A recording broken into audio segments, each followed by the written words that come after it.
Bienvenidos a un debate que promete encender ideas y confrontar posturas. Hoy ponemos sobre la mesa un tema que divide opiniones en todo el mundo. ¿Las protestas sociales son la voz legítima de un pueblo que exige justicia?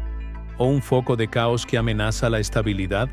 Para descubrirlo, gracias al poder de la inteligencia artificial, hemos podido recabar gran información sobre esta temática y hoy enfrentamos dos visiones opuestas. Una que defiende la protesta como motor histórico de derechos y otra que la cuestiona como un riesgo para la paz y el orden social. Nuestros participantes, adoptando estos roles, responderán a tres preguntas clave, con argumentos, ejemplos y citas de expertos. Prepárense, porque lo que van a escuchar no es solo un debate, es un viaje al corazón de la democracia. Yo defiendo firmemente que las protestas son un derecho legítimo y, sobre todo, una necesidad histórica para avanzar como sociedad. Si repasamos la historia, vemos que sin la lucha en las calles, no existirían hoy derechos que damos por sentados. Las huelgas obreras lograron jornadas de 8 horas. Las marchas por los derechos civiles en Estados Unidos terminaron con la segregación racial. Y las movilizaciones en América Latina contribuyeron a la caída de dictaduras brutales. Es cierto, protestar conlleva riesgos y también incomodidad, represión, incluso violencia. Pero la cuestión es, ¿qué alternativa queda cuando los gobiernos cierran los oídos al diálogo? La protesta es la voz del pueblo cuando ya nadie lo escucha. Es el recordatorio de que el poder nace de la ciudadanía y no al revés.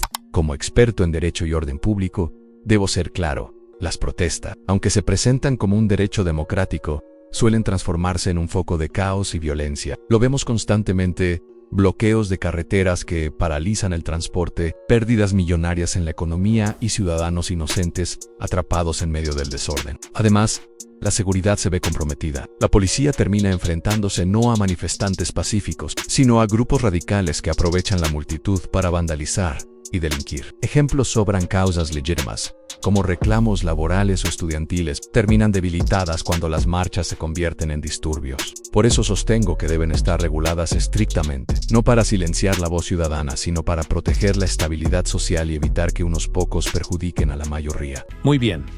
Luego de escuchar la presentación de las dos posturas, no perdamos el tiempo y empecemos con la primera ronda. Pregunta número 1. ¿Es la protesta social un derecho sagrado de los ciudadanos?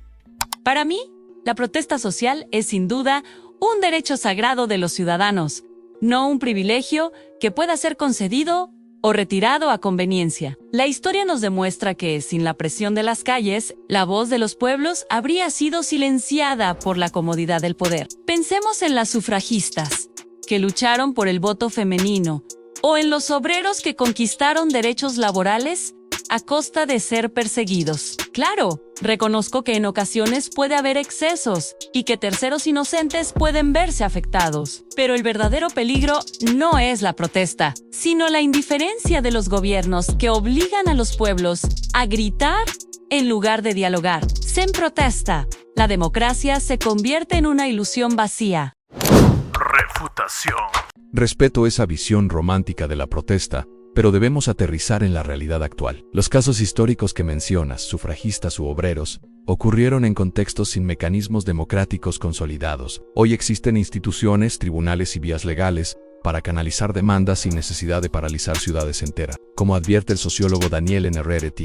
la protesta en sociedades democráticas corre el riesgo de convertirse en un espectáculo, más que en una herramienta de transformación. Y eso es lo que vemos en marchas que terminan en vandalismo, saqueos y violencia que deslegitiman causas justas. Recordemos Chile en 2019. Las demandas legítimas por desigualdad quedaron eclipsadas por incendios al metro y daños económicos millonarios. La protesta dejó de ser diálogo y se volvió imposición por la fuerza. Regularla estrictamente no es silenciar al pueblo, es garantizar que la voz ciudadana no se pierda entre el ruido del caos.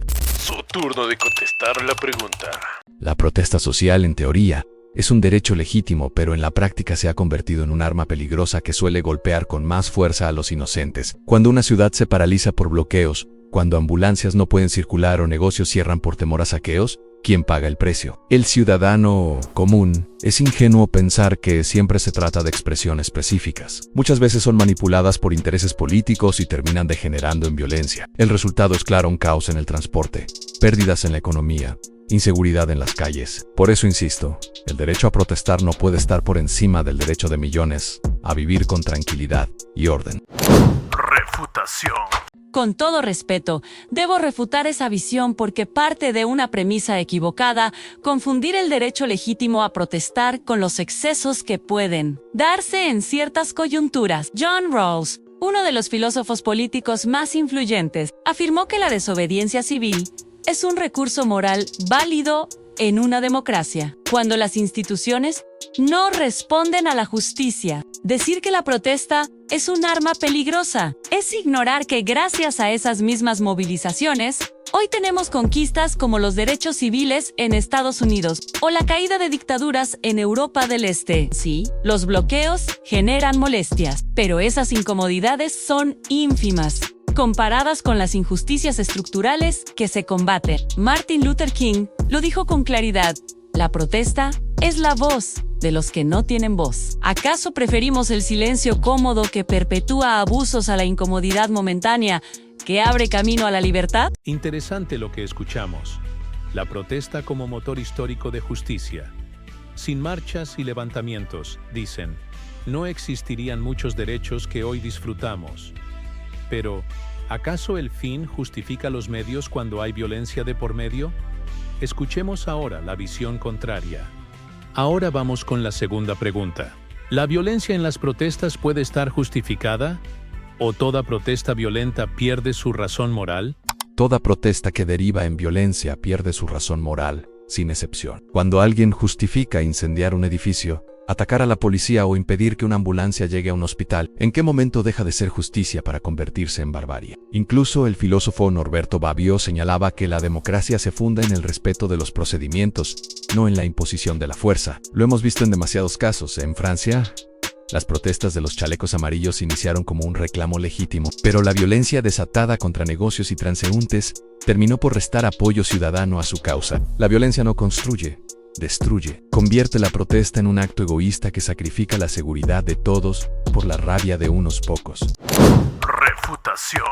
Respeto la preocupación de mi contraparte, pero su planteamiento parte de una visión reducida de la realidad social. Es cierto, la violencia no es deseable y puede deslegitimar causas si se vuelve gratuita. Sin embargo, afirmar que toda protesta violenta pierde razón moral es desconocer la historia. Nelson Mandela, en su autobiografía, admitió que el Congreso Nacional Africano optó por la resistencia armada cuando el régimen del apartheid cerró toda vía pacífica. Fue barbarie luchar contra un sistema que negaba derechos básicos a millones de personas, como explica Amartya Sen, Premio Nobel de Economía. La violencia social suele ser el resultado de la falta de justicia y de oportunidades. La pregunta no es solo si la violencia destruye, porque lo hace, sino qué responsabilidades tienen los estados que, al reprimir, provocan esa explosión. Culpar únicamente al pueblo es ignorar la raíz en la injusticia que lo empuja a ese límite. Su turno de contestar la pregunta. Yo creo que la violencia en las protestas no es el camino ideal ni el objetivo de quienes se movilizan, pero también debemos entender el contexto en el que surge. Hannah Arendt decía que la violencia aparece cuando el poder político cierra todos los espacios de participación y diálogo. La historia lo confirma en Sudáfrica, contra el apartheid, o en las dictaduras latinoamericanas. Las protestas pacíficas fueron brutalmente reprimidas, empujando a algunos sectores a la confrontación. ¿Pierde moral una protesta por eso? No pierde moral un Estado que margina, calla y reprime. La violencia no se justifica como fin, pero sí puede entenderse como un síntoma del hartazgo social. Culpar solo al pueblo es ignorar que la raíz del problema está en gobiernos que no escuchan. Refutación. Comprendo esa postura, pero es peligrosa porque abre la puerta a relativizar la violencia. Si decimos que se entiende quemar un hospital o destruir el transporte público porque existe hartazgo, entonces convertimos la indignación en licencia para delinquir. Incluso Hannah Arendt, a quien citas, advertía que la violencia puede destruir el poder, pero nunca crearlo, es decir, no genera soluciones sostenibles. Los ejemplos que mencionas, Sudáfrica o dictaduras latinoamericanas, corresponden a contextos autoritarios donde no existían canales institucionales. Hoy hablamos de democracias con tribunales, congresos y medios de comunicación libres. Justificar la violencia en esas circunstancias es irresponsable. Basta recordar el caso de Colombia en 2021. Demandas legítimas sobre la reforma tributaria terminaron en disturbios, muertes y un daño económico de más de $3.000 millones, según la Handy. El resultado: mayor polarización y desgaste de la causa inicial. La violencia nunca fortalece la justicia, la desfigura. El choque de ideas ya está servido. Una postura responde con fuerza, defendiendo que la violencia no nace de la gente, sino de la indiferencia de los gobiernos. Una afirmación poderosa. Pero, ¿realmente toda protesta puede justificarse bajo esa lógica? Su contraparte contraataca, recordándonos que incluso causas justas pierden legitimidad cuando se transforman en vandalismo. Una observación incómoda, pero válida. ¿Será entonces que el verdadero dilema no es protestar o no, sino cómo se protesta? Vamos a la última ronda, todo o nada. ¿Las protestas cambian la historia o solo son un desahogo pasajero que termina en más división? Las protestas, sin lugar a dudas, cambian la historia. Quien las minimiza como un simple desahogo pasajero olvida que nuestra vida cotidiana está marcada por conquistas logradas en las calles. El derecho al voto femenino, la jornada laboral de 8 horas, la independencia de los pueblos colonizados o la caída del muro de Berlín no fueron regalos de los poderosos. Fueron frutos de la presión social organizada. Claro que las protestas dividen, pero ¿acaso no toda transformación rompe primero con la comodidad de lo establecido? Como dijo Howard Zinn, historiador estadounidense, lo que más cambia la historia no son los gobiernos, sino la gente común cuando se moviliza. El verdadero desahogo pasajero es calla. Protestar es, en cambio, sembrar futuro. Refutación.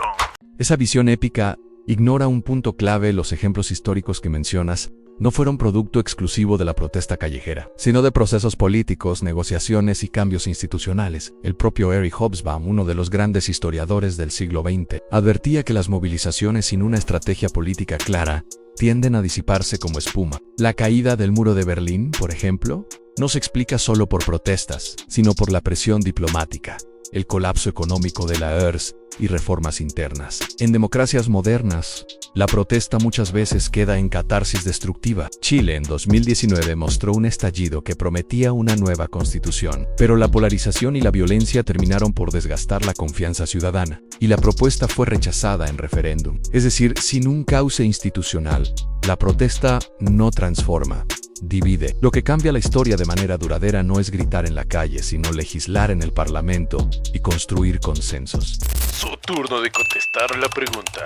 Las protestas rara vez cambian la historia de manera positiva. Lo que más dejan son cicatrices sociales y divisiones profundas. Los cambios reales se logran en el terreno institucional, no en la calle incendiada. De hecho, estudios del Banco Mundial muestran que los países con protestas violentas ven reducido su crecimiento económico hasta en un 2% anual, afectando directamente a los más pobres. Pensemos en Ecuador en 2019, tras semanas de bloqueos y violencia. ¿Qué quedó? Pérdidas por más de $1.000 millones, un país dividido y sin reformas estructurales duraderas. La protesta funcionó como catarsis, sí, pero a costa de la estabilidad nacional. La historia enseña que el desahogo sin propuesta política se desvanece. Lo único que permanece es la desconfianza y el costo que pagan los inocentes.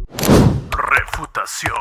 Con todo respeto, considero que mi contraparte reduce la protesta a un saldo económico, olvidando su esencia histórica y política. Es cierto que el Banco Mundial mide pérdidas, pero la democracia no se mide solo en puntos de PIB. Charles Tilly, uno de los grandes teóricos de los movimientos sociales, demostró que las protestas son motores fundamentales de cambio político, porque visibilizan problemas que las instituciones ignoran. Ejemplos sobran sin las huelgas obreras de inicios del siglo XX.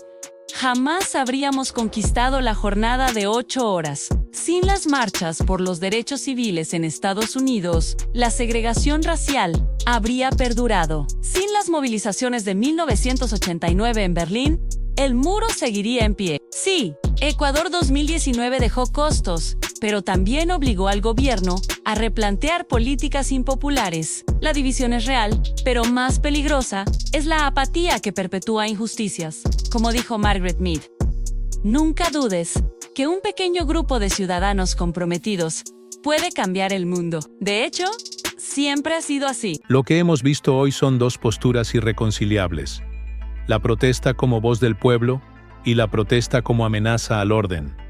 Pero la última palabra no está en este debate, está en ustedes. ¿Son las protestas un derecho innegociable o un riesgo que debemos controlar? Déjenlo en los comentarios y no olviden suscribirse, porque el próximo debate promete ser aún más intenso.